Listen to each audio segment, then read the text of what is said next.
সুরক্ষিত রাখো আমার মৌলা মোদের পরিবার ও সমাজকে সুরক্ষিত রাখো মৌলা। আলহামদুলিল্লাহি রাব্বিল আলামিন ওয়াসসালাতু ওয়াসসালামু আলা সাইয়্যিদিল আমবিয়াই ওয়াল মুরসালিন আম্মা বা'দ ফাআউযু বিল্লাহি মিনাশ শাইতানির রাজীম বিসমিল্লাহির রহমানির রহিম আসসালাতু ওয়াসসালামু আলাইকা ইয়া রাসূলুল্লাহ ওয়া আলা আলিকা ওয়া আসহাবিকা ইয়া হাবিবাল্লাহ আসসালাতু ওয়াসসালামু আলাইকা ইয়া নবিয়াল্লাহ ওয়া আলা আলিকা ওয়া আসহাবিকা ইয়া নূরাল্লাহ। হযরত সাইয়্যিদুনা আলিউল মুর্তাজার হৃদয়ের টুকরা তাজেদারে আহলে বাইত হযরত সাইয়্যিদুনা ইমাম জাফর সাদিক রাহমাতুল্লাহি তাআলা আলাইহি বলেন, যখন বৃহস্পতিবার দিন আসে তখন আসরের সময় আল্লাহ তাআলা আসমান থেকে ফেরেশতা অবতীর্ণ করেন। তাদের কাছে রূপার কাগজ এবং স্বর্ণের কলম থাকে।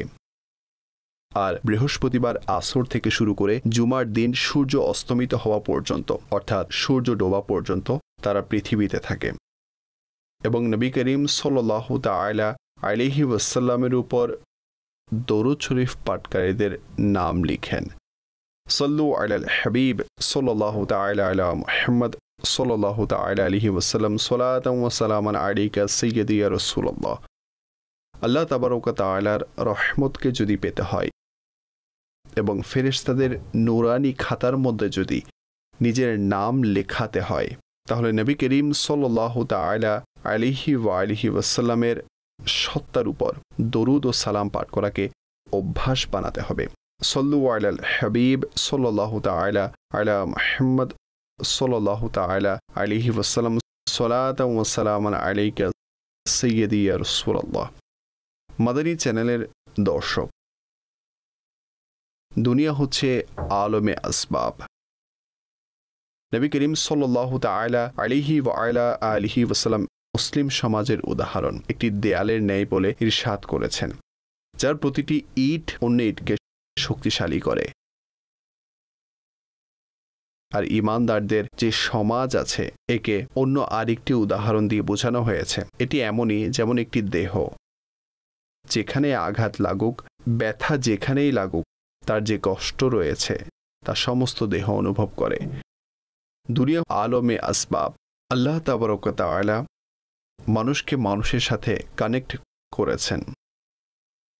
দুনিয়াতে অনেক মানুষ অন্য মানুষের উপর বিভিন্ন প্রত্যাশা লালন করে, আর আজ আমরা একেই আমাদের প্রোগ্রামের বিষয়বস্তু এটিই রেখেছি, প্রত্যাশা সমূহ। প্রত্যাশা এবং প্লাস মাইনাস, এদিক থেকে কি প্লাস হতে পারে কি মাইনাস হতে পারে এ ব্যাপারে আমরা দাওয়াত ইসলামের কেন্দ্রীয় মজলিসে শুরার প্রধান হযরত মাওলানা হাজী মোহাম্মদ ইমরান আত্তারি দামাত বারকাতুহুমুল আলিয়া থেকে দিক নির্দেশনা নিব। নবী করিম রউফুর রহিম সাল্লাল্লাহু আলাইহি ওয়া আলিহি ওয়াসাল্লামের শিক্ষাকে যদি দেখা হয়, এর মধ্যে নবী করিম সাল্লাল্লাহু আলাইহি ওয়াসাল্লাম ইরশাদ করেছেন যে উপরের হাত নিচের হাত থেকে উত্তম, অর্থাৎ মানুষের উচিত তারা যেন দানকারী হয়, নিজেও যেন স্টাবলিশ হয় এবং অন্যদেরকেও স্টাবলিশকারী হয়। অর্থাৎ এই বিষয়টিকে ইসলামে খুব গুরুত্বের সাথে দেখা হয়, একে উত্তম ভাবা হয়। আর মানুষ ডিপেন্ডেন্ট হয়ে থাকে, কারো উপর ডিপেন্ডেন্ট হয়ে আছে, তার উপর ডিপেন্ডেন্ট থেকেই সারা জীবন অতিবাহিত করছে আর নিজে কিছুই করছে না, অথচ সে করতে পারে এবং তার মাঝেও এই অ্যাবিলিটি, এই সক্ষমতা আছে। দ্বীন ইসলামও তাকে এই আদেশ দিয়েছে যে কোনো কাজ করে আপনি এস্টাবলিশ করুন, কিন্তু সে করছে না। এটিকে পছন্দ করা হয়নি। যেসব লোক ডিপেন্ডেন্ট থাকে তাদের প্রত্যাশা অনেক বেশি মাত্রায় থাকে, নিজে কিছুই করবে না। যেমন ধরুন ভাই, এক ভাই অপর ভাইকে অভিযোগ জানালো, আমার ভাই তার নিজের সন্তানদেরকে তো অনেক কিছুই নিয়ে দেয়, তাদের অনেক আদর যত্ন করে, অথচ আমার খোঁজও নেয় না। অর্থাৎ এটি এক ভাইয়ের অপর ভাইয়ের প্রতি কি ছিল? অভিযোগ ছিল। এই অভিযোগটিকে যদি আপনি দেখেন, এটি সেই প্রত্যাশার সাথেই সংযুক্ত ছিল যা সে তার ভাইয়ের প্রতি কামনা করেছিল। আমার কাজ কে করবে? সেই করবে। ঘরের খরচ কে চালাবে? সে চালাবে। ইউটিলিটির বিল কে দিবে? ভাই দিয়ে দিবে। এত টাকা আয় করছে, আমাকে অল্প দিয়ে দিলে কি আর হবে? কি মতামত আপনার প্রত্যাশা এবং এ জাতীয় কথাবার্তার ব্যাপারে? আলহামদুলিল্লাহি রাব্বিল আলামিন ওয়াসসালাতু ওয়াসসালামু আলা খাতামিন নবিয়্যিন। এখন আপনি আমার পক্ষ থেকে উত্তর জানার ব্যাপারে কি কি প্রত্যাশা রেখেছেন তা তো আল্লাহই ভালো জানেন। উত্তম প্রত্যাশা রেখেছেন, আচ্ছা, তিনিও উত্তম প্রত্যাশা তৈরি করে রেখেছিলেন। উত্তম প্রত্যাশাই রেখেছি। আসলেই প্রত্যাশা সমূহকে প্লাস মাইনাসের দিক দিয়েও দেখতে হবে। যেমন ভাই গরিব এবং মিসকিন, অভাবী, আর অপর ভাই মাশাআল্লাহ আল্লাহ পাক তাকে সামর্থ্য দিয়েছেন, তাই স্বভাবগতভাবে তার প্রতি একটি মানসিকতা তৈরি হয়, প্রত্যাশা, একটি মানসিকতা তৈরি হয়। ওই দিক দিয়ে তারও একটি নীতিগত দায়িত্ব রয়েছে। আর সে তার ভাইকে দেখুন ভাই ভাইকে জাকাত দিতে পারে, যদি সে জাকাত গ্রহণের যোগ্য হয়, জাকাতের হকদার হয়, ভাই ভাইকে জাকাত দিতে পারবে। তবে ছেলে বাবাকে দিতে পারবে না, বাবা ছেলেকে দিতে পারবে না। এভাবে ভাই বোনদের মাঝখানে যে প্রত্যাশা, সন্তানগণ মা বাবার প্রতি প্রত্যাশা, সন্তানদের প্রতি মা বাবার প্রত্যাশা, স্বামী স্ত্রীর কাছে প্রত্যাশা, স্ত্রী স্বামীর কাছে প্রত্যাশা, এ ব্যাপারগুলো আলাদা বিষয়।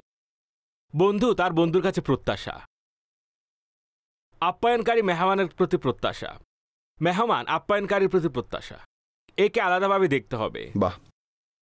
বস তার কর্মচারীর প্রতি প্রত্যাশা, কর্মচারী তার বসের প্রতি প্রত্যাশা, একেও আপনার আলাদাভাবে করতে হবে।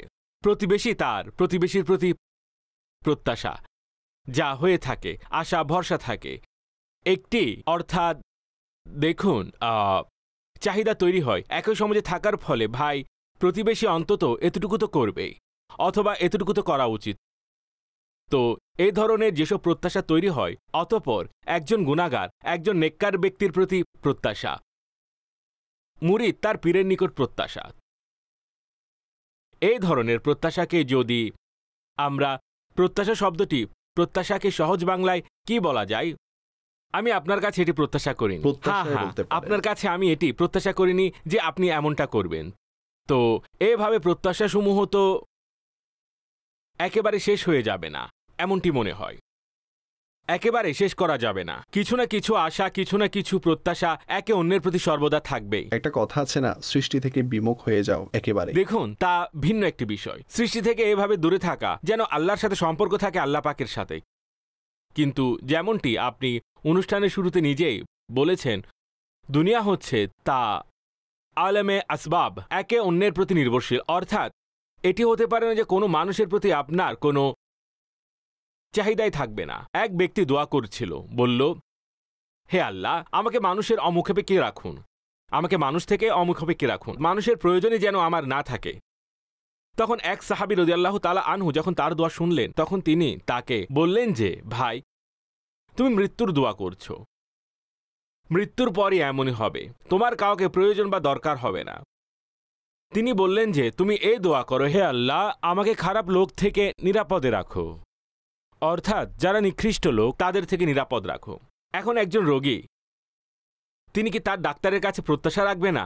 ডাক্তারের প্রতি কি প্রত্যাশা? ডাক্তার কি তার রোগীর কাছে প্রত্যাশা রাখবে না? ভাই, রোগী কিছু না কিছু খেদমত তো করবে, তো প্রত্যাশা তো থাকবেই।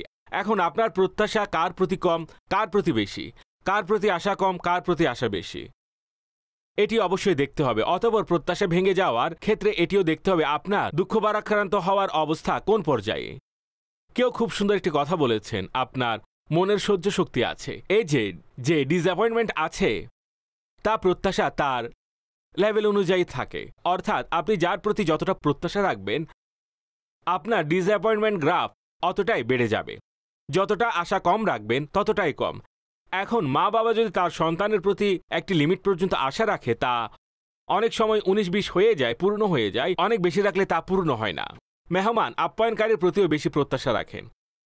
এখন উদাহরণস্বরূপ আমি আপনাদের বলছি, ডিসঅ্যাপয়েন্টমেন্টের একটি উদাহরণ দিচ্ছি।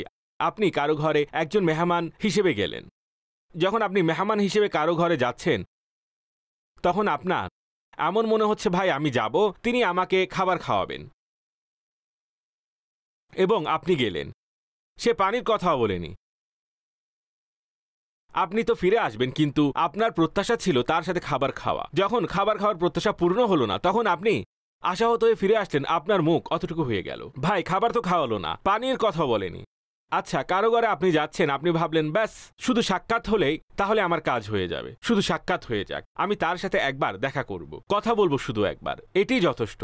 তো এই ক্ষেত্রে এমনও হয়, মানুষ যখন যায় এবং সাক্ষাৎ হয়ে যায়, বলে যে বসুন ভাই, চা পানি পান করান, চা পান করাবেন, এখন চা পানি দিচ্ছে, আর আপনার তো শুধু সাক্ষাৎই প্রত্যাশা ছিল, ভাই সাক্ষাৎ হয়ে যাক কোনো একভাবে। এটি হচ্ছে প্রত্যাশা অনুযায়ী। এখন আপনি খুশি হয়ে যাবেন, আপনি খাবারের প্রত্যাশা রাখেননি, আপনি তেমন বড় আশাও রাখেননি। তাই যেসব প্রত্যাশা রয়েছে, যেসব আশা ভরসা রয়েছে, এটি আপনার এভাবে বুঝুন যে উত্থান পতনের একটি বড় মাধ্যম হতে পারে। যদি আপনার প্রত্যাশা কম হয়, প্রত্যাশা থাকবে না, একদমই প্রত্যাশা থাকবে না, একদম প্রত্যাশা করবে না, এমনটি সাধারণত কম হয়ে থাকে। আর কিছু না কিছু আশা আকাঙ্ক্ষা প্রতিবেশীর প্রতি হয়ে থাকে। হঠাৎ করে লবণ শেষ হয়ে গেল, একটু প্রত্যাশা তো রাখবেই, ভাই আমি লবণ চাইলে দিয়ে দিবে, দিয়াশালায় চাইলে দিবে, এতটুকু প্রত্যাশা থাকবে। অপরজন যদি বলে ভাই প্রতিদিনই কি তার লবণ শেষ হয়ে যায়, লবণ কিনে আনছে না, দিয়াশালাইয়ের দুটি কাঠিও ঘরে রাখছে না, এমনটা হয় না। তো এমন মনে হচ্ছে যে যেমন প্রত্যাশা তেমনি সেরকমই আঘাত, ফলাফল এবং আঘাত। ঠিক। আল্লাহ রহমত দান করুন। আপনি কি মনে করেন মা বাবা সন্তানদের প্রতি কতটুকু প্রত্যাশা রাখবে? কেননা দেখুন, প্রতিটি পিতা এটিই চায়, আমার সন্তান বৃদ্ধকালে আমার সহায় হবে, আমার সম্বল হবে, সহায় হবে। প্রত্যাশার অন্য একটি অর্থ হচ্ছে ভরসা করা, আশা করা, আকাঙ্ক্ষা করা। যাই হোক, এটি তো হয়ে থাকে। আমি একটি পরিস্থিতি পার করেছি, আর এটি আমার সন্তানের ব্যাপারেই, অর্থাৎ অসুস্থতার একটি সার্কেল আমি অতিক্রম করে এসেছি। আমি যদি কখনো, আচ্ছা কেউ একজন তার ছবি তুলেছিল, আর কখনো যদি ওই ছবি আমি দেখি, তখন আমি এটিই ভাবি, যদি এই বাচ্চা সে বড় হয়ে কাল সে যদি আমার সামনে উচ্চ আওয়াজে কথা বলে, অথবা আমি যদি কোনো কাজের কথা বলি আর সেই কাজ সে না করে, তাহলে কি হবে? অর্থাৎ আমার মানসিক অবস্থা কেমন হবে? ছবি দেখে এটি ভাবি। একইভাবে আমার মা বাবার কথাও মাথায় আসে। আপনি এটি বলুন, বিষয়টিকে পরিষ্কার করুন, মা বাবার সন্তানের উপর কতটুকু প্রত্যাশা রাখবে এবং কতটুকু প্রত্যাশা রাখবে না। যতটুকু শরীয়ত সন্তানগণকে মা বাবার হক আদায় করার ব্যাপারে গুরুত্ব আরোপ করেছে, ততটুকু প্রত্যাশা তো মা বাবার থাকেই এবং তারা রাখবেনও, যে সন্তান আমাদের সাথে বেয়াদবি করবে না, সন্তান উফ শব্দও বলবে না, যদি আমাদের কোনো কিছুর দরকার বা প্রয়োজন হয় সন্তান আমাদের জন্য দাঁড়িয়ে থাকবে। তো একইভাবে কোনো অসুখ হলে, কোনো পেরেশানি এলে সন্তান এভাবে করবে, সন্তান ওই কাজ করবে। তো এটি তো খুবই স্পষ্ট বিষয় যে পবিত্র শরীয়ত, আমাদের ধর্ম, এটি খুবই সুন্দর ধর্ম।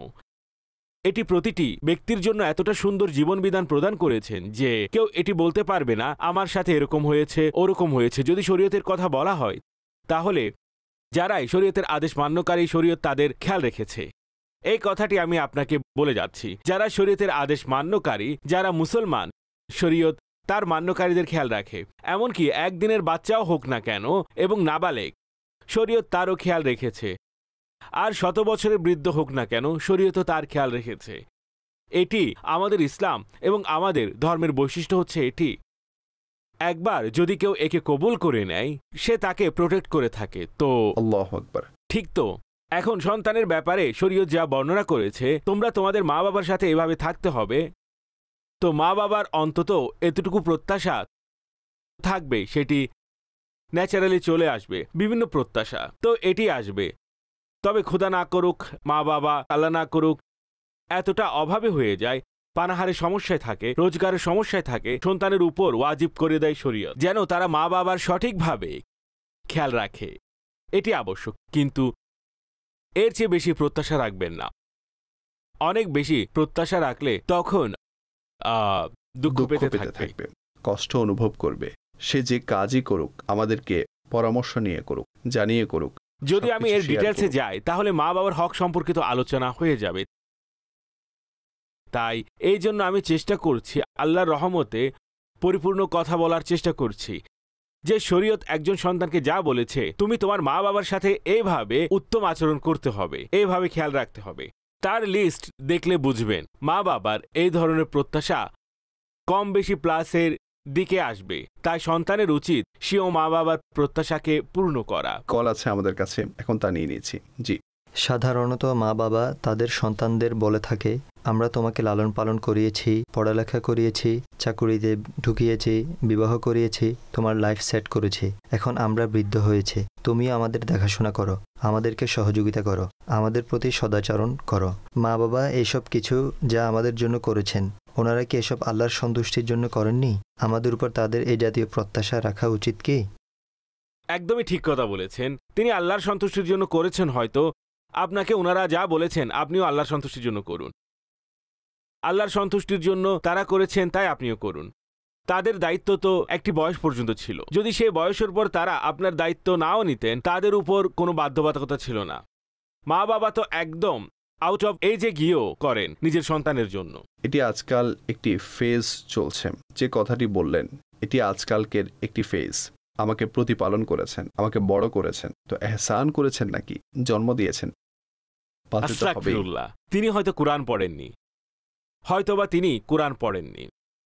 তিনি যে ইহসানের কথা বলছেন, আল্লাহ পাক বলেন নিজের মা বাবার প্রতি উত্তম আচরণ করো আর কৃতজ্ঞতা জ্ঞাপন করো আল্লাহর এবং নিজ মা বাবার। কোন বিষয়ে শুকরিয়া আদায় করবেন ভাই, যখন ওনারা আপনার উপর কোনো এহসানি করেননি, আপনার উপর কোনো মেহেরবানি করেননি, তাহলে কোন বিষয়ে শুকরিয়া আদায় করবেন তাদের? এটি তো আমাদের মহান প্রতিপালক আল্লাহ পাক, আমাদের প্রিয় রব আল্লাহ তার পবিত্র কালামে ইরশাদ করেছেন। আর আপনারা গিয়ে হাদিসে পাকের কিতাব তো দেখুন এই ব্যাপারে, যা মা বাবার ব্যাপারে রসুলে পাক সাল্লাল্লাহু তাআলা আলাইহি ওয়াসাল্লাম যা আমাদেরকে ইরশাদ প্রদান করেছেন। তাই এই কথা বলা, মা বাবার যা কিছু করেছেন, যদিও তারা তাদের দায়িত্ব পালন করেছেন, কিন্তু দায়িত্বের পাশাপাশি আমাদের উপর ওনাদের এহসানও রয়েছে। আর ওনাদের এহসান সমূহ আমরা আদায় করতে পারবো না, কখনোই আদায় করতে পারবো না। অর্থাৎ এক ব্যক্তি যদি তার শরীরের সমস্ত চামড়াকে খসিয়ে মা বাবার পায়ের জুতা বানিয়ে দেয়, তখনও সে তার মায়ের এই এহসানের অর্থাৎ ওই কষ্টের বদলাও দিতে পারবে না যা প্রসবের সময় তিনি পেয়েছিলেন, যা প্রসবের সময় তিনি ব্যথা সহ্য করেছিলেন, পেয়েছিলেন। চিন্তা করুন যে মা ওই পরিস্থিতির মধ্য দিয়ে অতিক্রম করেন, যদি ওই অবস্থায় বাচ্চা প্রসবের সময় তার ইন্তেকাল হয়ে যায়, আল্লাহ পাক তাকে শাহাদাতের মর্যাদা দান করবেন। বাবার ব্যাপারে হাদিসে শরীফে এসেছে, বাবা সন্তুষ্ট রব সন্তুষ্ট, বাবা অসন্তুষ্ট রব অসন্তুষ্ট। জানি না এইসব কথা মানুষ কোথা থেকে শিখে, কোথা থেকে এমন মানুষ আনে। এটি হয়তোবা ইসলাম এবং দিন থেকে দূরে থাকার ফলাফল মনে হচ্ছে, অথবা ওয়েস্টার্ন কালচারে আছে। এটি ওয়েস্টার্ন কালচারে একদম এরকমই আছে। সেখানে তো কোনো ফ্যামিলি ইনফ্রাস্ট্রাকচার নেই, সেখানে ফ্যামিলি রিলেশনশিপ নেই, সেখানে মা বাবা তার সন্তানের প্রতি উত্তম আচরণ করেন না। সেই পশ্চিমা দুনিয়া আছে যে নন মুসলিম, আমি সে সম্পর্কে তাদের সম্মুখে আলোকপাত করেছি। তারা তাদের সন্তানের প্রতি তেমন কোনো ভালো আচরণ করেন না, কোনো রকমের প্রতিপালন করে।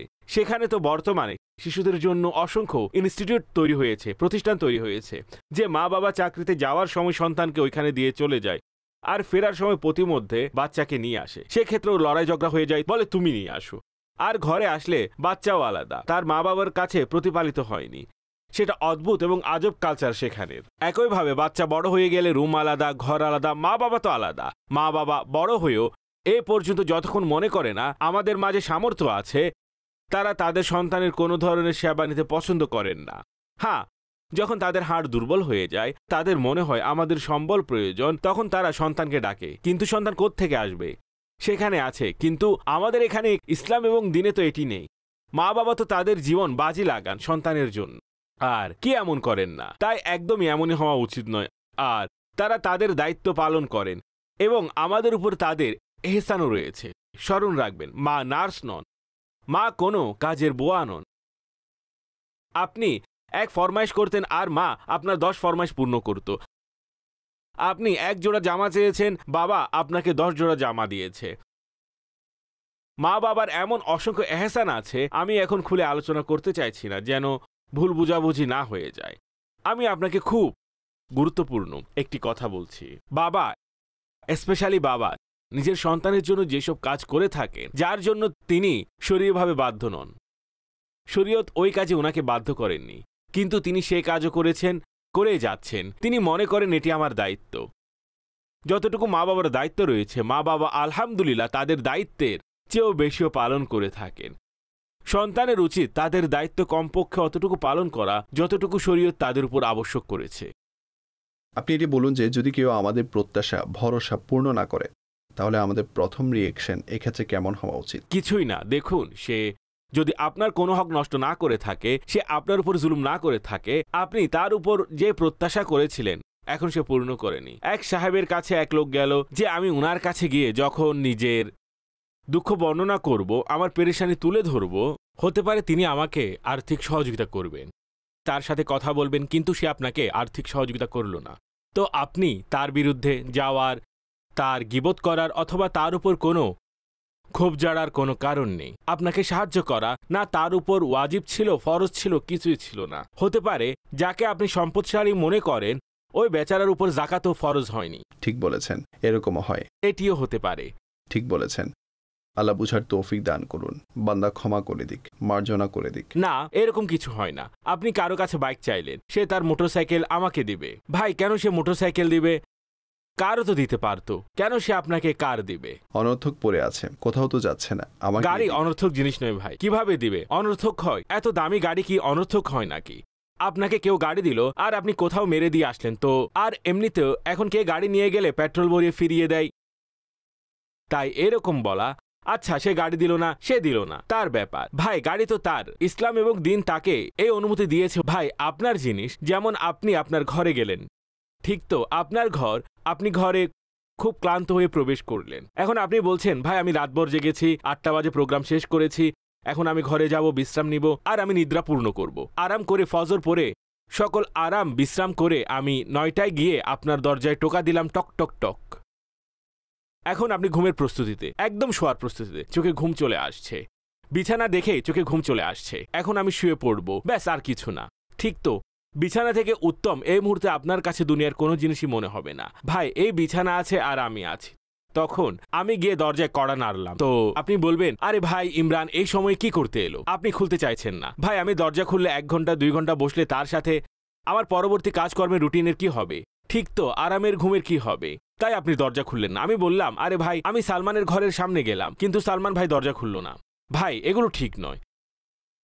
এখন আমি বললাম না ভাই, আমি এসেছি, দরজা খুলতে হবে। আপনার কাছে আমার এই প্রত্যাশা ঠিক নয় ভাই। আমার কাজ হচ্ছে আমি 3 বার কড়া নাড়ব। এমনিতে বিনা অনুমতিতে কারো ঘরে যাওয়া উচিত নয়। আমি তো ফেভারেই নয়, আমি সত্য কথা বলছি। বিনা অনুমতিতে কারো ঘরে যাওয়া উচিত নয়।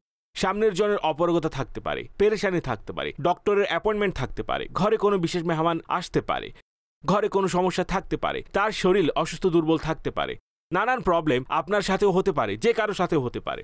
এরকম করা উচিত নয়। এই ধরনের প্রত্যাশা রাখাও কোনো মতে উচিত নয়। কিছু লোকেরা প্রত্যাশা থাকে ভাই আমি মেসেজ করব, সাথে সাথে আমার মেসেজের রিপ্লাই আসবে। তার কি কোনো কাজকর্ম নেই? সে আরও একটি মেসেজ করবে, আপনি উত্তর দিচ্ছেন না। তাকে ব্লক করে দিলে তখন বলবে আরে ভাই অন্তরে আঘাত দিলেন, আমার মনে কষ্ট দিলেন। ভাই, তার মোবাইল, এটি তার ডোমিনে। যেভাবে সে ঘরে আসতে দিতে চাইছে না, সেভাবে আপনাকে মোবাইলে অ্যাক্সেস দিতে চাইছে না। তাই এখন এগুলোই হয়। আর কি হবে?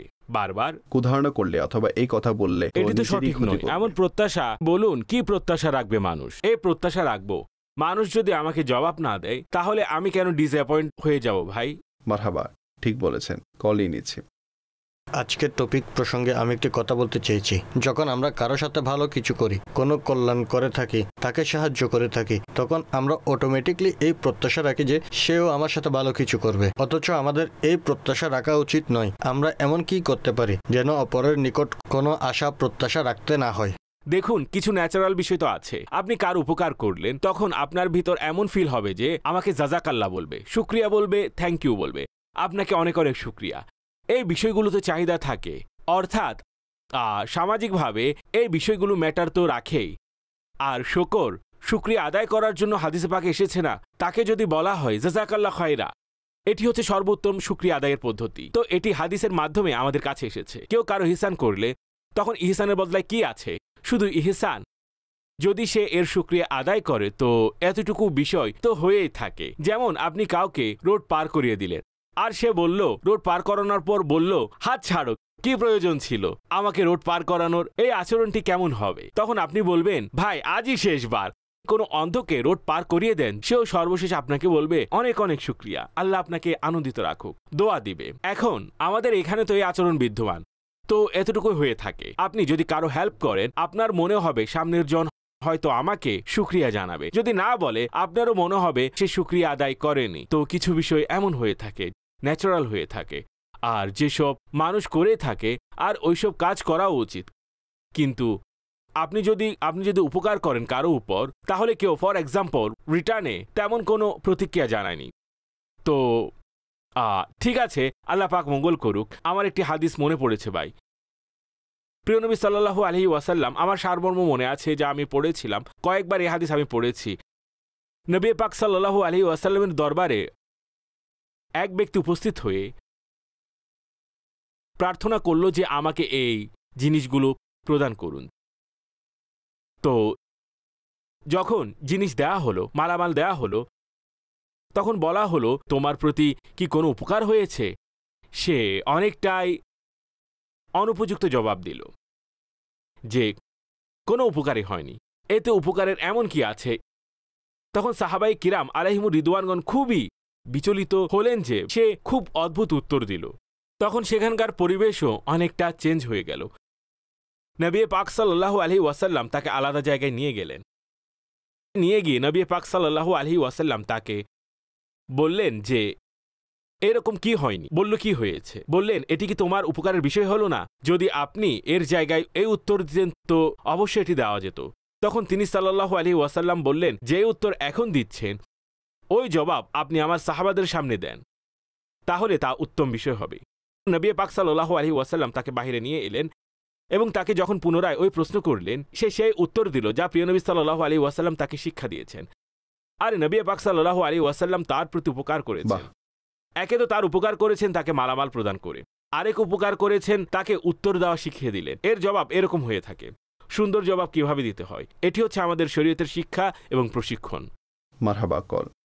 আমার প্রশ্ন হচ্ছে, অনেক মানুষ মিথ্যা প্রত্যাশা, মিথ্যা ভরসা দিয়ে থাকে, এ ব্যাপারে আপনার মতামত কি? এটি ঠিক নয়। আপনি যদি একেবারে করতে না পারেন, নিষেধ করে দিন। বিশ্বাস করুন, এটি খুবই ইম্পর্টেন্ট কথা। ভাই আমি দেখেছি, আচ্ছা আপনি কিছুই করবেন না, আপনি কিছুই করবেন না, আর এটিও বিষয়বস্তু অনুযায়ী ম্যাটার করে। ডাক্তার বলে দিল রোগীকে, না আপনার বাঁচার কোনো আশা নেই, অর্থাৎ তিনি আশা ভরসায় শেষ করে দিলেন ওই ডাক্তার। তো আমার মনে হয় এটি শুনতেই তার নিঃশ্বাস বের হয়ে যাবে। তো এমনটি উচিত নয়। অর্থাৎ ডাক্তারও, কেননা জীবন তো আল্লাহ তাআলার কুদরতি হাতে, আল্লাহ পাক কখন কার তার সময় পূর্ণ করবেন, তাই ডাক্তারও 100% জানেন না, অথচ আশা দিয়ে থাকেন। কিন্তু এখন এক ব্যক্তি আপনার কাছে উদাহরণস্বরূপ টাকার জন্য এলেন, ঋণ নেয়ার জন্য এলেন, আমার 40-50 হাজার 1 লাখ টাকা ঋণ প্রয়োজন, আপনি দিতে পারবেন? আপনি জানেন যে আপনি দিতে পারবেন না। আমি কোত্থেকে টাকা দেব? আমি নিজেই অভাবের মধ্যে পড়ে যাই। তাই আপনি তাকে এটি বলবেন না যে আমি দেখছি। আপনি 1 সপ্তাহ পর আসুন, তাকে এই আশায় রাখলে ওই বেচারার তো এমনি টাইম শেষ হয়ে যাবে। দিতে পারবেন না, নিষেধ করে দিন। যেতে পারবেন না, না করে দিন। কিছু করতে পারবেন না, না করে দিন। আপনি তাকে সরাসরি বলে দিন, ঝাড়ি দিয়ে নয়, ধমক দিয়ে নয়, হাস্যোজ্জ্বল মুখে। হাজী মুস্তাক আলাইহি রাহমার কথা মনে পড়ল, আল্লাহ ওনার কবরে রহমত বর্ষণ করুক, আমিন। আমি হাজী মুস্তাক আলাইহি রাহমার সাথে থেকেছি কিছু সময়। কানজুল ইমান মসজিদ এর ইমাম ছিলেন তিনি। 12 চোখ, করাচি। অনেক বড় নাত খা ছিলেন, নিজের যুগের বলতে পারেন প্রথম সারির নাত খা ছিলেন। তো ওনার কাছে মানুষ তারিখ নেয়ার জন্য আসতো। আমি উনাকে না বলতে দেখেছি। নিষেধ করার পদ্ধতিও অসাধারণ ছিল। ভাই আপনি নারাজ হননি তো? দেখুন না আমার এই অপারগতা। ভাই আপনি নারাজ হবেন না। অর্থাৎ নিষেধ করার পরও তিনি এমন কাকতি মিনতি করতেন হাজী মুস্তাক আলাইহি রাহমা, যেন তাদের অন্তরে কষ্ট না পায় কোনোভাবে, কিন্তু তাদেরকে আশা দিতেন না। আপনি আশা দিয়ে দিলেন যে আমি চেষ্টা করছি, সামনের যন্ত্র কলের উপর কল করতে থাকবে, তাই এটি হওয়া উচিত নয়। তিনি সরাসরি নিষেধ করে দিতেন। আপনি দেখুন যে ওনার হায়াতেও এবং তিনি দুনিয়া থেকে যাওয়ার পরও আপনি ওনার কোনো বিরোধী পাবেন না। আপনি পেলেও আমার জানা নেই, কাউকেই পাইনি, আমি পাইনি, আজ পর্যন্ত পাইনি, ওনার বিরোধী কাউকে পাইনি। তো তিনি ব্যক্তি ছিলেন, তিনি এই বিষয়ে খুব নীতিবান ব্যক্তি ছিলেন। আর স্ট্রেট ফরওয়ার্ড তো ছিলেনই, কিন্তু তিনি খুব নিয়মনীতি সম্পূর্ণ ছিলেন। ধমক দিয়ে, ঝাড়ি দিয়ে, ঠিক আছে আল্লাহ আপনাকে অবস্থান, মর্যাদা অথবা আপনাকে অর্থ সম্পদ এই জাতীয় কিছু দিয়েছেন, যদি আপনি কাউকে নিষেধ করতে চান তো নিষেধ করার সময় আপনি আপনার পদমর্যাদার বড়াই তো করবেন না, ঠিক তো? পদমর্যাদার বড়াই নিয়ে তো বসে থাকবেন না। অথবা তাকওয়ার বড়াই, একটি পরিভাষা রয়েছে, তাকওয়ার বড়াই নিয়ে তো বসে থাকবেন না। আমি এত বড় মুত্তাকি ব্যক্তি, সে আমার সাহায্য প্রার্থী, এই কাজ করা উচিত নয়। কল নিয়ে নিচ্ছি। জি কল। আজকের টপিক প্রসঙ্গে আমি একটি প্রশ্ন করতে চাইছি। যেসব মানুষ অন্যের কাছে সম্মান প্রত্যাশা করে এবং এমন এমন কাজ করে যেন মানুষ তাদের বাহবা দেয়, এমন ব্যক্তিদের সম্পর্কে আপনি কিছু বলুন। কাজ এমনই করা উচিত যেন সম্মান দেয়। সম্মান চেয়ে পাওয়া যায় না, চাওয়ার ফলে তো ভিক্ষা পাওয়া যায়। সম্মান চেয়ে পাওয়া যায় না, সম্মান অর্জন করতে হয়। সুবহানাল্লাহ। এই দুটি কথা মনে রাখবেন। সম্মান চেয়ে পাওয়া যায় না, সম্মান অর্জন করতে হয়। অর্জন করতে মানুষ কর্ম এবং নৈপুণ্য এমন দেখায় যে আল্লাহ পাকের রহমতে সম্মান পেয়ে যায়, আর যে কিছুই করে না এবং বলে তবুও আমার সম্মান হোক, তখন সম্মানকারীরা যতটুকু করার করে। তো এই একটি বিষয়। আপনি এই বিষয়টি বলুন, যে ব্যক্তি ঘরে শান্তিতে আছে, নিরাপদে আছে, তাহলে কখনো চান্স আছে, এটি তো ভালো কথা যে সে বাহিরেও শান্তিতেই থাকবে, কিন্তু যে ঘরে অশান্তিতে থাকে সে বাহিরে গিয়েও। আপনি একটি বয়ান করেছিলেন না, বিড়ালকে লাথি কে মারলো? আপনার মনে পড়ছে হয়তো, তাই ঘর শান্তিময় হওয়া হাজী সাহেব খুব গুরুত্বপূর্ণ। দেখুন, আমি এই বিষয়ে অনুরোধ করব, হাজব্যান্ড ওয়াইফ, স্বামী স্ত্রী, যে সকল স্বামী এবং তাদের স্ত্রী আছেন, মৌলিক কথা তো আমি এটাই বলবো যে স্বামীরা পড়ে নিন যে স্ত্রীর কি কি হক বর্ণনা করা হয়েছে শরীয়তের মধ্যে। আর স্ত্রী যদি সেসব হক পড়ে থাকে যে স্বামী আমাকে এই এই জিনিসগুলো প্রোভাইড করবে, আমার এই এই দায়িত্ব তাকে পূর্ণ করতে হবে, তো এতটুকু প্রত্যাশা তো সে রাখবেই। একইভাবে স্বামীও এটি পড়ে নিন যে কি কি জিনিস আমার স্ত্রীকে দিতে হবে আর স্ত্রী আমার জন্য কি কি করতে পারবে। যদি এইসব পড়ে নেন তাহলে এই বিষয়টি উভয়ের জন্য খুবই উপকারী সাব্যস্ত হবে। উভয়ে জানবে যে এগুলো হচ্ছে মেইন জিনিস যা তিনি আমার জন্য এবং আমি ওনার জন্য করতেই হবে, এতটুকু প্রত্যাশা তো থাকবেই। কিছু জিনিস এমন আছে সালমান ভাই, তা আমাদের ঐতিহ্য, রীতিনীতি, নীতিমালা এবং আমাদের সমাজের সাথে খুব রিলেটেড হয়ে থাকে, যেসব জিনিসের প্রত্যাশাও একে অপরের প্রতি রাখা হয়ে থাকে। এখন যেমন উদাহরণস্বরূপ ঈদের সময় তো স্ত্রী অথবা সন্তানগণ ঘরের উপার্জনকারীর নিকট এ আকাঙ্ক্ষা তো রাখবেই, আরে পরিধানের পোশাক কিনে তো দিয়েছি, যা আমার কাজ ছিল তা আমি পালন করেছি, এরকম কে বলবে? অথচ ঈদের সময় তারা প্রত্যাশা তো রাখবেই আমাদেরকে ঈদের জন্য আলাদাভাবে কাপড় অথবা এর জন্য খরচাপাতির ব্যবস্থা করে দেবে। স্বামী জানে যে আমার তাদের এই প্রত্যাশা পূরণ করতে হবে, এর জন্য সে বাহিরে আলাদাভাবে এক্সট্রা কিছু উপার্জনের চেষ্টা করবে, এই অ্যাফোর্ড করবে, আমাকে ঘরে দিতে হবে। অথবা সে 2-4 মাস আগে থেকে এমন কোনো সেভিংস মুডে চলে যায়, যখন ঈদের সময় আসবে তো আমাকে 15, 20, 25 হাজার টাকা দিতে হবে ফ্যামিলিতে। একে তো এটি। একইভাবে আরেকটি বিষয়, যেমন ধরুন স্বামী যাবে ঘরে, সে জানে সে এতটুকু প্রত্যাশা তো রাখবে আমি ঘরে যাব, আমার জন্য ইফতারি বানিয়ে রাখবে, আমার জন্য খাবার তৈরি করে রাখবে, আমি গেলে আমার জন্য এসব প্রস্তুত রাখবে। তো আমি এই সাধারণ দুটি কথা বললাম এই সংক্ষিপ্ত সময়ের মধ্যে যা আমার বলার ছিল। তো কিছু বিষয় এমন আছে যা আমাদের সমাজে ঐতিহ্য রীতি অনুযায়ী হয়ে থাকে। স্বামী বাহিরে গিয়ে উপার্জন করতে অলসতা করবে না, আর স্ত্রী ঘরের হিসাব নিকাশ, ফ্যামিলি পরিচালনার ক্ষেত্রে অলসতা করবে না। পরিবার এভাবে চলে। কিছু জিনিস এমন আছে যা একদম টু দি পয়েন্ট হয়ে থাকে, ভাই আমার উপর শরীয়ভাবে ওয়াজিব, আমার উপর শরীয়ভাবে আবশ্যক এবং শরীয়ভাবে ওয়াজিব, একে তো এটি হয়ে থাকে। কিন্তু কিছু জিনিস এমন আছে যা এগুলো ব্যতীত রীতিনীতি অনুযায়ী মুভ করতে থাকে, চলতে থাকে। যদি ঘরকে সুখ শান্তিময় বানাতে চান তাহলে আমাদেরকে এই ঐতিহ্য, রীতিনীতি, নিয়মনীতিকেও পরিবারের সাথে নিয়ে চলতে হবে। আপনারা ইন্ডিভিজুয়াল আলাদা থাকেন, 2 স্বামী স্ত্রী সন্তানদের নিয়ে, তাহলে তাদের চাহিদা এক ধরনের। আর যদি আপনারা কম্বাইন্ড ফ্যামিলিতে থাকেন, সেখানে শ্বশুর শাশুড়ি অন্যান্য ফ্যামিলি মেম্বাররাও থাকে, তাহলে সেখানকার চাহিদা কিছুটা অন্যরকম হয়ে থাকে। সকলের ভিন্ন ভিন্ন প্রত্যাশা থাকে। অতঃপর শাশুড়ি বউয়ের প্রতি প্রত্যাশা রাখে, বউ শাশুড়ির প্রতি প্রত্যাশা, একে অপরের প্রতি প্রত্যাশা থেকেই থাকে, তা থেকে একেবারে বের হওয়া যায় না। তবে অধিক প্রত্যাশা রাখা, ওভার এক্সপেকটেশন, আমার মতে এখানেই শেষ করে দেওয়া উচিত। মারহাবা কল। রবিউল ইসলাম গাজীপুর থেকে বলছি। আমার একটি প্রশ্ন ছিল হুজুরের কাছে। অনেক মানুষ যখন আসে তখন প্রত্যাশা নিয়ে আসে কোনো কাজে, তখন অপর ব্যক্তির সেই সামর্থ্য থাকে না তার প্রয়োজন পূর্ণ করার মতো। তখন সে বলে যে ভাই, আমি তো খুব আশা নিয়ে আপনার কাছে এসেছিলাম, আমার তো খুব প্রত্যাশা ছিল আপনি আমার প্রয়োজন পূর্ণ করবেন। এমত অবস্থায় সেই ব্যক্তিকে কি বলা উচিত? এমন কিছু দিক নির্দেশনা দিন যেন সে অসন্তুষ্ট না হয়। বড় পরীক্ষার বিষয়। বলুন যে আপনি মেহেরবানি, আপনি এতটা প্রত্যাশা রেখেছেন, কিন্তু আমার কিছুই করার নেই। আচ্ছা, এক্ষেত্রে বেশি ডিটেলসে যাবেন না। আমি তাকে এটা দিয়েছি, অমুককে দিয়েছি, তার জন্য এটা করেছিলাম, আপনি লেট এসেছেন, ইত্যাদি ইত্যাদি।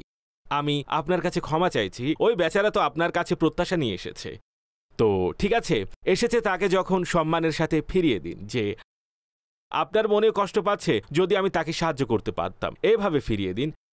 আর খুবই লজ্জার ভাব নিয়ে ফেরান এবং তাকে এটি উপলব্ধি করতে দিবেন না যে তুমি অসময়ে এসে গেছো। ভাই, আমরা একটু ভাবি, আমরা তো এমনিতে মুখাপেক্ষী, আল্লাহ হলেন ধনী। আমরা আমাদের রবের দরবারে প্রতিদিন কতবার উপস্থিত হই ভেবে দেখুন। আল্লাহ পাক কখনো আমাদেরকে তার দরবার থেকে বঞ্চিত করে ফেরান না। আমিন। আর আল্লাহ পাক আমাদেরকে সামর্থ্য দিলে, আমাদের মাঝে যদি সামর্থ্য থেকে থাকে, আমি তো এটাই বলবো, যদি আল্লাহ আপনাকে এই সুযোগ দিয়ে থাকেন তাহলে সাহায্য করে দিন।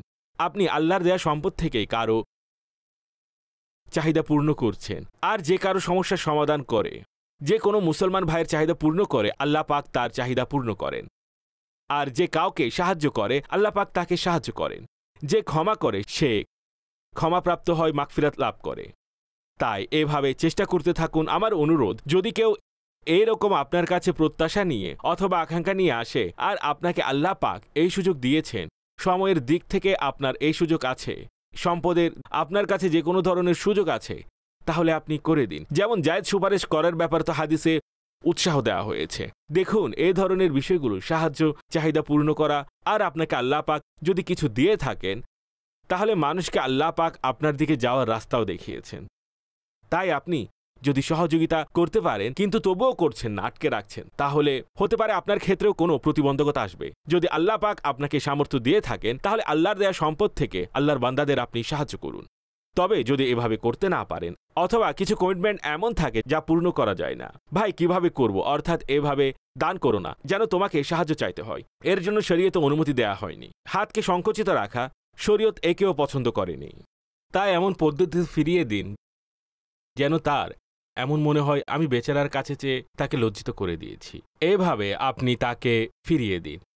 মন ভাঙবেন না। রাস্তার ভিখারিদের দিবেন না, তারা প্রফেশনাল ভিখারি, তাদেরকে দেয়া জায়েজ নেই। ঠিক তো, এটি মনে রাখবেন।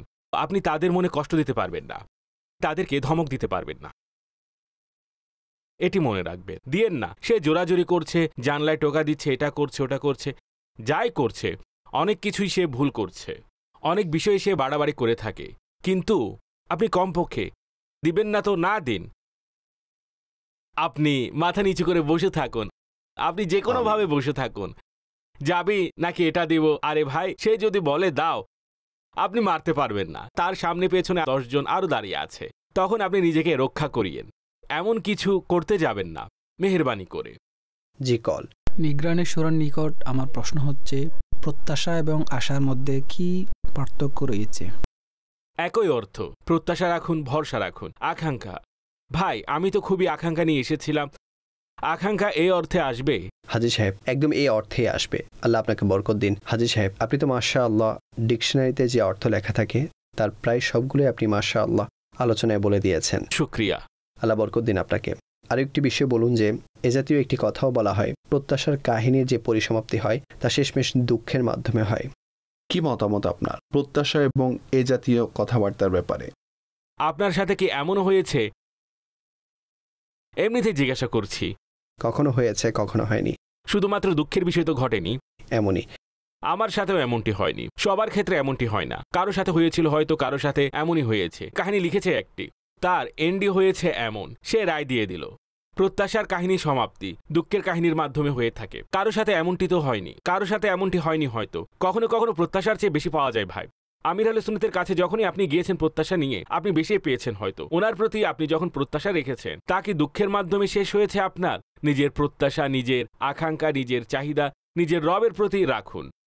ঠিক তো, কেননা আল্লাহ পাকই তখন পথ তৈরি করে দেন। বান্দা সে রবের নিকট দোয়া করে, আর আল্লাহ পাক কোনো বান্দার অন্তরে দয়া ঢেলে দেন, সে এসে আপনার সাথে মিলে আপনার প্রয়োজনকে পূর্ণ করে দেয়। অর্থাৎ যে কেউ আপনাকে যে কোনোভাবে সাহায্য করলো, আপনার প্রত্যাশা পূর্ণ করলো, আপনার কাছে এসেছে, তাকে ওই সমস্ত কাজের তৌফিক, তার অন্তরে ওই বিষয়গুলো ঢেলে দিয়েছে কে?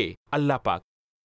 অতঃপর বান্দা, একটি শের আছে না, वो मानिंदा शम्मा तेरी तरफ लो लगी रहे, अल्लाह अल्लाह अल्लाह लुत्फ मेरी जान को सोजो गुदास का, क्या बात है। এছাড়া আরেকটি কালাম আছে না, আমির আহলে সুন্নতের লিখিত দোয়া, मोहब्बत ने अपनी गुमाया इलाही, न पाऊं में अपना पता या राही, रहूं मस्त बेखुद में तेरी विला में, पिला जाम ऐसा पिला या इलाही। वाह।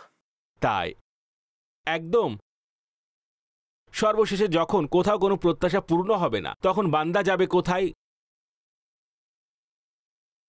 ঠিক তো, এমনিতে দুনিয়াতে কোথাও থেকে পাওয়া যাবে, কোথাও থেকে পাওয়া যাবে না, কিন্তু আল্লাহ এবং তার রসুলের দরবারে তো বান্দা পেয়ে থাকে। হাজী সাহেব, আল্লাহ তাআলা তাওয়াক্কুলকারীদেরকে পছন্দ করেন, তাওয়াক্কুল করুক। একদম এই অর্থে আসবে। তাওয়াক্কুল উপকরণ ত্যাগ করার নাম নয়।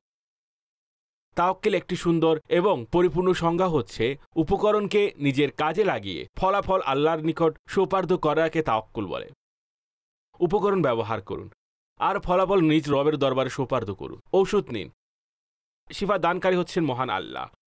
আপনি পানি পান করুন, পিপাসা মিটাবেন আল্লাহ। হাদিসে এসেছে, উটের রশি বাঁধো অতঃপর রবের উপর ভরসা করো। আল্লাহ পাক আমাদেরকে সেই পদ্ধতিতে জীবনযাপনের তৌফিক দিন, যে পদ্ধতি আল্লাহ পাক ও তার প্রিয় হাবিবের নিকট পছন্দনীয়। সুরক্ষিত রাখো আমার মৌলা মোদের পরিবার ও সমাজকে, সুরক্ষিত